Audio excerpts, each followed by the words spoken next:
के रासायनिक गुणधर्म आज हम पढ़ेंगे। ईथर के रासायनिक गुणधर्म।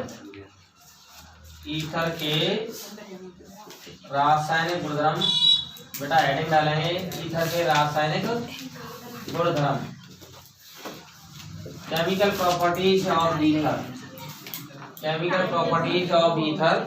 ईथर के रासायनिक गुणधर्म में पहला ईथर का रासायनिक गुणधर्म है ईथर ROR या ROR डैश के C सिंगल बॉन्ड O बंद के विखंडन या विदलन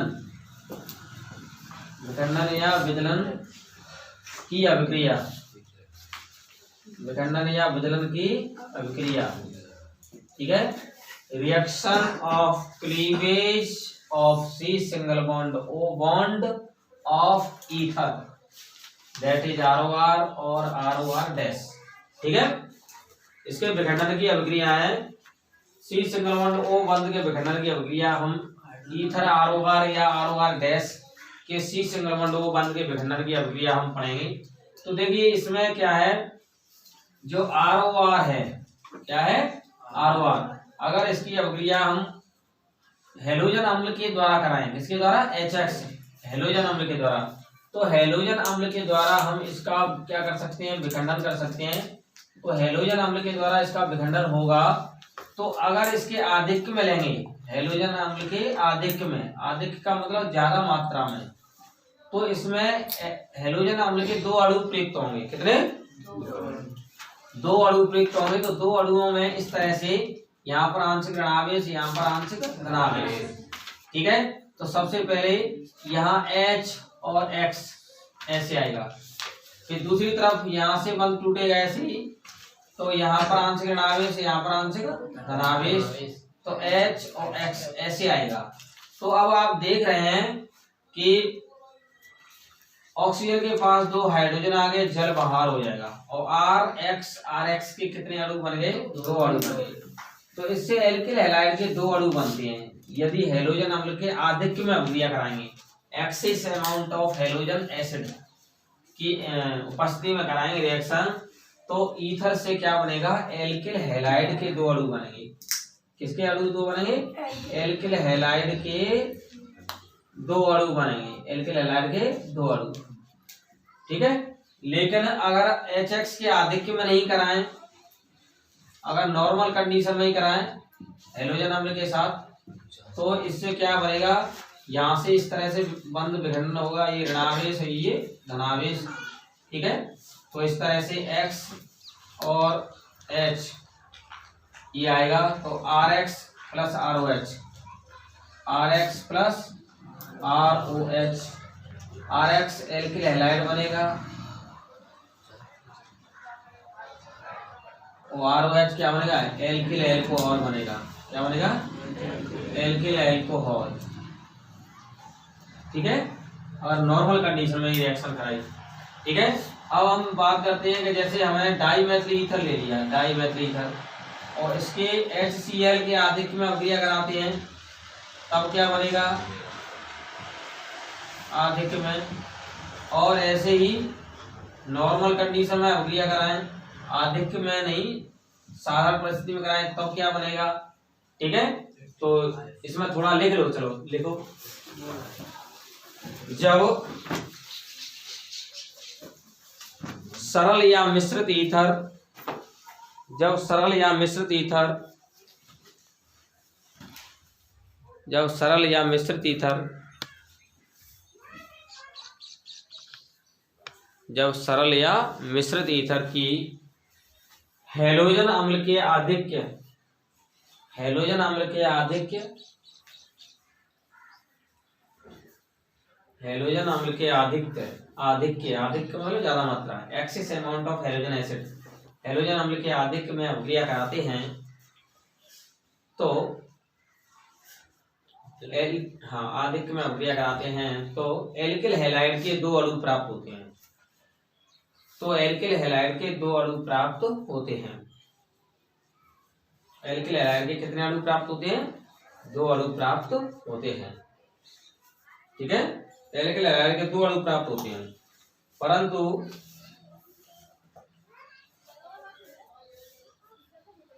ईथर तथा हैलोजन अम्ल, ईथर तथा हैलोजन अम्ल,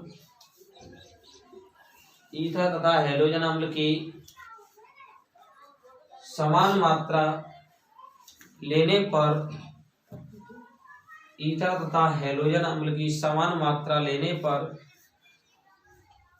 एल्किल हैलाइड तथा एल्कोहल, एल्किल हैलाइड तथा एल्कोहल का निर्माण होता है। एल्किल हैलाइड तथा एल्कोहल का निर्माण होता है। एल्किल हैलाइड तथा एल्कोहल का निर्माण होता है। ठीक है, लिख लीजिए रिएक्शन। ROR एक सरल ईथर है, ऐसे ही ROR सरल ईथर है, उस पर HX हैलोजन अम्ल का आदित्य का रिएक्शन कराया तो एल्किल हैलाइड के 2 अणु बनेंगे और जल बनेंगे। और नॉर्मल कंडीशन में HX के साथ अभिक्रिया कराएंगे तो एल्किल हैलाइड और एल्किल एल्कोहल बनेगा। डाइमेथिल ईथर की HCl के आदित्य में अभिक्रिया कराएंगे तो यहाँ इस तरह से रिएक्शन होगी, ये ऋणावेश और ये धनावेश। ठीक है, तो यहाँ मेथिल क्लोराइड बनेगा और मेथिल अल्कोहल बनेगा। ठीक है, ऐसे ही अगर आधिक्य में अभिक्रिया कराएंगे तब यहाँ मेथिल क्लोराइड के 2 अणु बनेंगे और जल बाहर निकल जाएगा। ठीक है, ध्यान रखें, HCl के आधिक्य में इसके 2 अणु लेंगे तो दोनों बंध टूटेंगे, दोनों बंध टूटेंगे तो यहाँ पर इस तरह से अभिक्रिया होगी तो H तो जाएगा CH3 के पास और H जाएगा O के पास। ठीक है, ऐसे ही CH3O में I तो जाएगा, Cl जाएगा CH3 के पास और H जाएगा O के पास। ठीक है, तो CH3Cl के 2 अणु बने क्लोरोमेथेन के और जल बाहर हो जाएगा।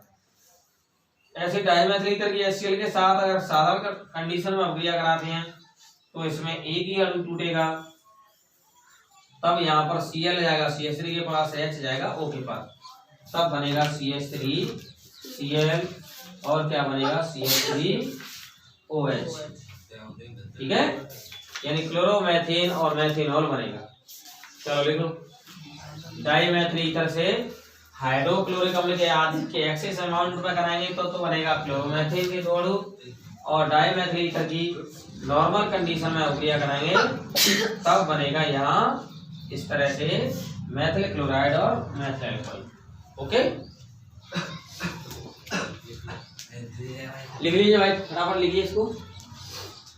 अब बात करते हैं कि अगर मिश्रित ईथर लिया, क्या लिया? मिश्रित ईथर, तो मिश्रित ईथर की अभिक्रिया कराएंगे तब क्या बनेगा?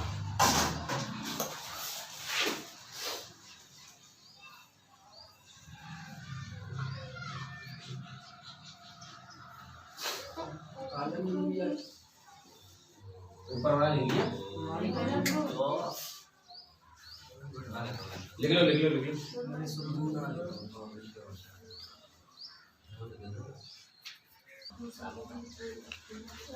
यदि असममित ईथर है, कैसा है? ये तो सब सममित ईथर है। सममित ईथर पर हैलोजन अम्ल का यहाँ करा रहे हैं CO आबंध का भेदन, तो इसमें आधिक्य में तो इससे एल्किल हैलाइड बन रहा था, लेकिन दोनों की समान मात्रा पे एल्किल हैलाइड और एल्कोहल बन रहा था। लेकिन असममित ईथर है, कैसा है? असममित ईथर, जैसे ये असममित ईथर है, एथिल मेथिल ईथर, ये क्या है? एथिल मेथिल ईथर, इसको क्या बोलेंगे? ये असममित ईथर, यानी IUPAC नाम इसका मेथॉक्सी एथेन है। ठीक है, क्या है? Methoxy ethane. इस पर HI का योग कराएं, किसका? HI का। तो HI का योग कराएंगे तो सुनिए ध्यान से, यहाँ पर ये आंशिक ऋणावेश और यहाँ आंशिक धनावेश, तो HI का आयोडीन भाग या हैलोजन भाग छोटे एल्किल समूह की ओर जाएगा। किसकी ओर? छोटे एल्किल समूह की ओर जाएगा और H भाग जाएगा उधर की ओर। तो इससे क्या बनेगा? एथिल अल्कोहल बनेगा और क्या बनेगा? मेथिल आयोडाइड बनेगा, यदि दोनों की समान मात्रा लें। HI यहाँ अधिक में नहीं है, यहाँ क्या है?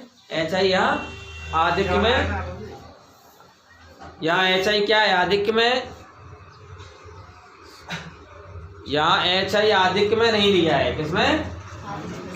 यदि हम असममित ईथर की HI के साथ या HCl के साथ C सिंगल बॉन्ड O बंध का विखंडन करें तो आयोडीन भाग छोटे एल्किल समूह की ओर जाता है। लिखो, यदि इसी में लिखो, यदि असममित ईथर में दोनों ओर 1 डिग्री एल्किल समूह हों, दोनों ओर 1 डिग्री एल्किल समूह हों,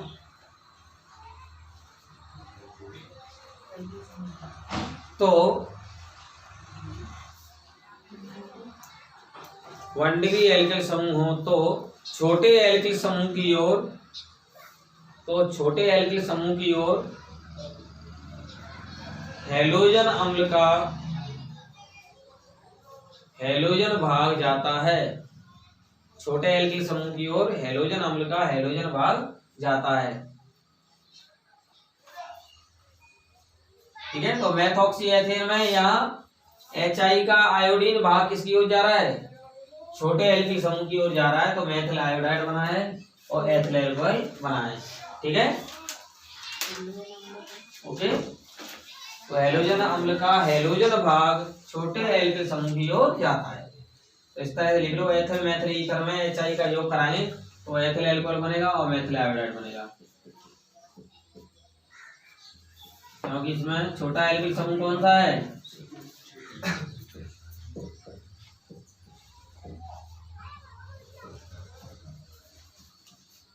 मेथिल आयोडाइड बना और ethyl alcohol. Ethyl methyl ether में मेथिल छोटा एल्किल समूह है, तो मेथिल की ओर जाएगा आयोडीन भाग, यानी हैलोजन अम्ल HI का या HCl का आयोडीन या क्लोरीन या ब्रोमीन जो भी भाग हुआ हैलोजन अम्ल का, तो वो छोटे एल्किल समूह की ओर जाएगा। ठीक है, और मेथिल आयोडाइड बनेगा।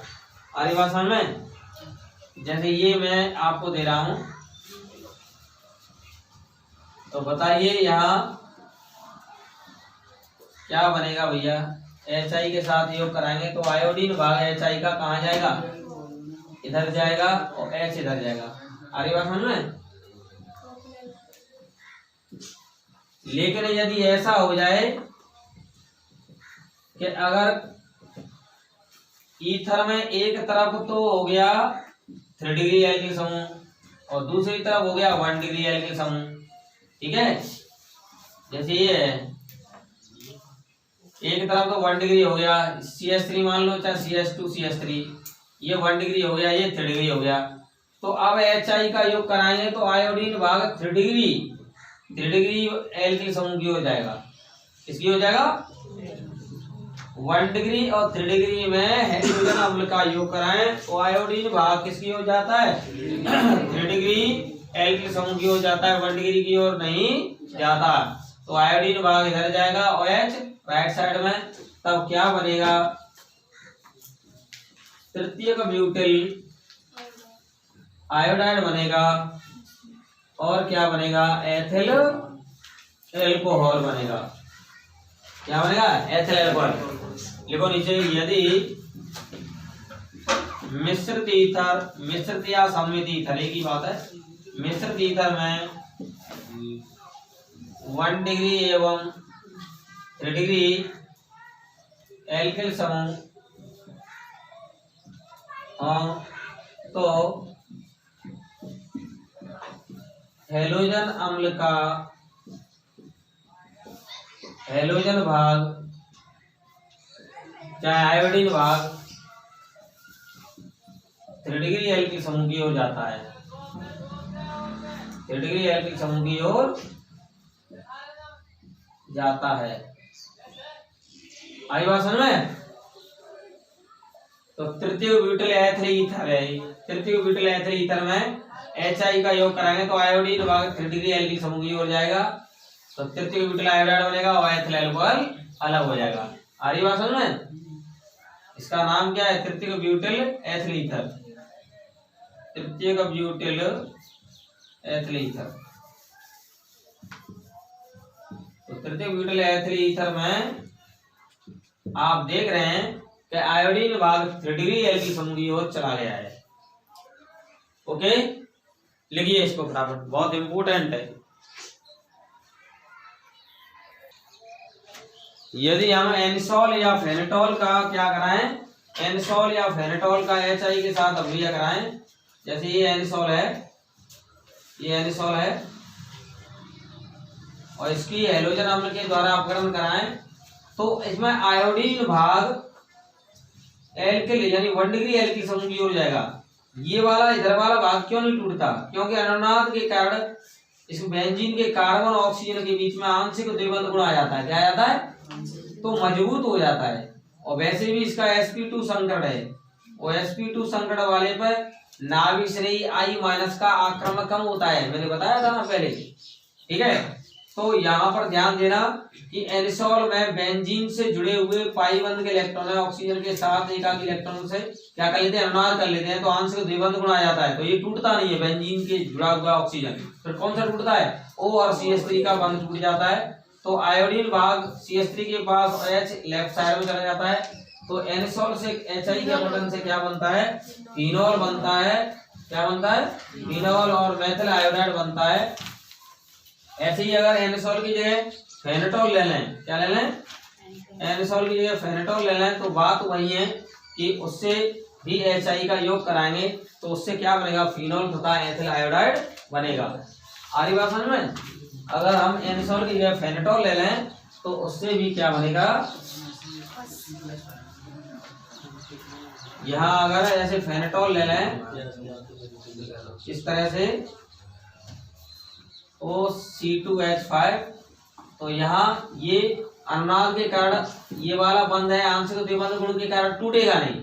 फिर कौन सा टूटेगा, ये वाला टूटेगा। तो आयोडीन भाग C2 के पास, C2H5 के पास, तो ये धनावेश, तो ये ऋणावेश, और H भाग लेफ्ट साइड में। तो इससे क्या बनेगा, ये बनेगा भैया, फिनॉल बनेगा और एथिल आयोडाइड बनेगा। क्या बनेगा, फिनॉल बनेगा और एथिल आयोडाइड बनेगा। ठीक है, आगे बात समझ में। चलो लिखिए, इस तरह से ये सारी अभिक्रियाएं कंप्लीट कीजिए। एक प्रश्न दे रखा है उदाहरण 11.7, उदाहरण 11.7, तो आप इसको किताब में से सॉल्व करिएगा कि निम्नलिखित इतराओं को HI के साथ गर्म करने से कौन कौन से उत्पाद बनेंगे। इसको आप सॉल्व कर लीजिए, बिल्कुल उसी तरह के संबंधित सवाल है।